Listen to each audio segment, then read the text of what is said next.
시청자 여러분 안녕하십니까? 뉴스데스크 제주입니다. 박근혜 전 대통령이 파면되면서 제19대 대통령 선거가 60일 안에 치르게 됐는데요. 제주 지역 정당들도 대선 준비에 들어간 가운데 대선 주자들도 잇따라 제주를 방문할 것으로 보입니다. 이소영 기자입니다.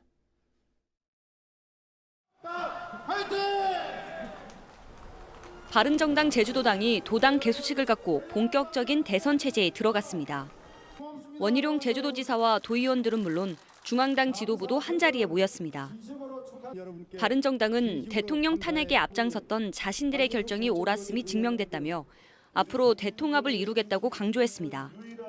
우리 대한민국의 미래를 위해서 이 제왕적 권력 구조를 분권형 권력 구조로 바꾸는 개헌에 앞장서겠다는 말씀을 드립니다.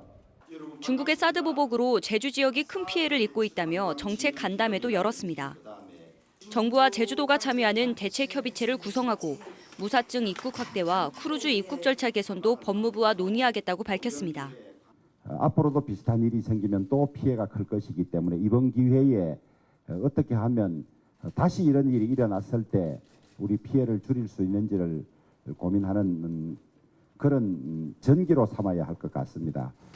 더불어민주당은 최근 도내 인사 2천여 명이 문재인 예비후보 지지를 선언하면서 본격적인 새몰이에 나섰습니다. 국민의당도 안철수 손학규 예비후보의 부인이 함께 제주를 찾아 지지를 호소하기도 했습니다. 오는 17일 개막하는 제주국제전기차 엑스포에는 문재인, 안희정, 안철수, 남경필 예비후보가 참석을 검토 중이어서 대선 분위기는 뜨겁게 달아오를 것으로 보입니다. MBC 뉴스 이소연입니다. 중국 정부가 한국 관광상품 판매를 금지한 가운데 크루즈 여객선을 타고 제주에 온 중국인 관광객들이 상륙을 거부하는 사건이 처음으로 발생했습니다. 중국 상하이를 출발한 코스타 세레나호는 어제 기업체 인센티브 관광객 3,400명을 태우고 제주항에 입항했지만 관광 일정을 갑자기 취소하고 한 명도 내리지 않은 채 떠났습니다. 이들을 기다렸던 전세버스 80여 대와 관광 안내사 수십여 명은 허탕을 쳤고 면세점 등 유통업체들도 혼란을 빚었습니다. 지구온난화와 해양오염이 확산되면서 해녀들의 소득원이었던 톳이 빠르게 줄고 있는데요. 톳과 경쟁하는 해조류를 제거해 생산량을 늘리기 위한 연구가 시작됐습니다. 김찬영 기자입니다. 최근 톳 생산량이 빠르게 줄고 있는 제주시 조천읍 앞바다. 해녀들이 갯바 위에 앉아 호미로 흑갈색 해조류를 캐고 있습니다. 제주도 연안의 조간대 안반에서 흔히 나타나는 지충이를 제거하는 작업입니다. 이 지충이는 톳과 함께 조간대에 서식하는 대표적인 해조류입니다. 그런데 최근 서식 면적이 늘어나면서 톳의 성장과 번식을 방해하고 있습니다. 해조류가 말라 죽는 갯녹음 현상으로 톳이 사라진 자리에 지충이가 확산되고 있는 겁니다. 지충이는 톳보다 번식 시기가 이르고 생존력도 강해 일부 어촌계에서는 자체적으로 제거 작업에 나서고 있습니다. 지충신들이 지어가지고 안이 나는 건지 그렇지 않으면 이제 기온 탓으로 안 나는 건지 몰라가지고 한번 우리 이제 개닦기라도 해보자 하는 의미에서. 지난해 제주 지역 톳 생산량은 790톤으로 5년 만에 반토막이 났습니다. 제주도 해양수산연구원이 생산량을 늘리기 위해 해녀들과 함께 연구를 시작한 이유입니다. 톳 수확 시기를 전후로 지충이를 제거한 뒤 효과가 있는지 분석할 계획입니다. 지충이가 상당히 강합니다. 번식력이 강하고 해서 지충이가 번무하게 되면 톳 성장과 그 품질에 상당히 저해를 주기 때문에 지충이 제거가 필요하다고 생각하고 있습니다. 연구원은 지충이 제거 작업에 효과가 입증되면 제주 지역 모든 어촌계로 확대해 톳 자원 증식에 활용할 계획입니다.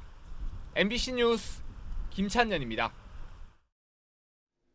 전국에서 처음으로 장애인들을 위한 제주 관광상품 개발이 추진됩니다. 장애인 여행문화연구소는 오늘부터 2박 3일 동안 휠체어 장애인 5명이 참가한 가운데 도내 관광지와 올레길을 둘러보는 접근 가능한 무장애 여행 패키지 시범 투어를 진행합니다. 이번 투어에서는 장애인 여행 패키지 상품을 주제로 관광업계와 장애인들의 토론회도 열립니다. 대한항공이 차세대 항공기인 보잉 787 드림라이너를 제주와 김포 노선에 오늘부터 투입했습니다. 보잉 787은 탄소 복합 소재로 제작돼 무게가 가벼워지면서 탄소 배출량과 착륙 소음을 줄였고 기압을 낮추고 습도는 높여 승객들의 피로감도 줄이게 됩니다. 대한항공은 262석 규모인 보잉 787을 제주와 김포 노선에서 하루에 3차례씩 왕복 운항합니다. 실종됐던 60대 부부가 엿새 만에 숨진 채 발견됐습니다. 서귀포 해양경비안전서는 지난 6일 실종된 서귀포시 서홍동 69살 고모 씨와 치매 환자인 아내 67살 김모 씨 부부가 오늘 오전 서귀포항에서 승용차에 탄 채 물에 빠져 숨진 채 발견됐다고 밝혔습니다. 해경은 고 씨 부부의 정확한 사망 원인을 조사하고 있습니다. 제주어업관리사무소는 우리나라 배타적 경제 수역에서 불법 조업한 혐의로 중국 다낭망형 단타망어선 2척을 납포했습니다. 이들어서는 어제 제주시 한경면 차기도 남서쪽 140km 해상에서 허가 없이 고기잡이를 한 혐의를 받고 있습니다. 다낭망형 단타망어선은 여러 개의 자루 그물을 이용해 조업을 하는 방식으로 국내에서는 허가하지 않고 있습니다. 제2공항 전면 재검토 도민행동은 논평을 내고 원희룡 지사는 공군기지가 포함된 제2공항 계획을 국토교통부에 반납하라고 요구했습니다. 이 단체는 제2공항과 공군기지의 연계가 진실로 밝혀진 이상 제주도는 진상을 낱낱이 밝히고 사죄해야 한다며 제주도를 동북아의 화약고로 만드는 공군기지 설치를 제주도민은 받아들일 수 없다고 밝혔습니다. 한국 전쟁 당시 해병대원들이 훈련을 받았던 제주훈련소가 안보공원으로 만들어집니다. 해병대는 서귀포시 대정읍의 해병대 3, 4기 훈련소를 호국관으로 리모델링하고 주변을 공원으로 조성해 민간에 개방하기로 했습니다. 한국 전쟁 당시 제주 출신 학생들로 구성된 해병 3, 4기 3천여 명은 인천 상륙작전과 서울 수복작전에서 활약했습니다.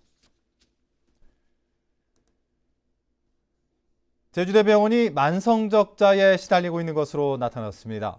제주대병원은 지난해 43억 원의 단기 손실을 기록해 지난 2011년 이후 6년 동안 누적 적자가 291억 원에 이르는 것으로 집계됐습니다.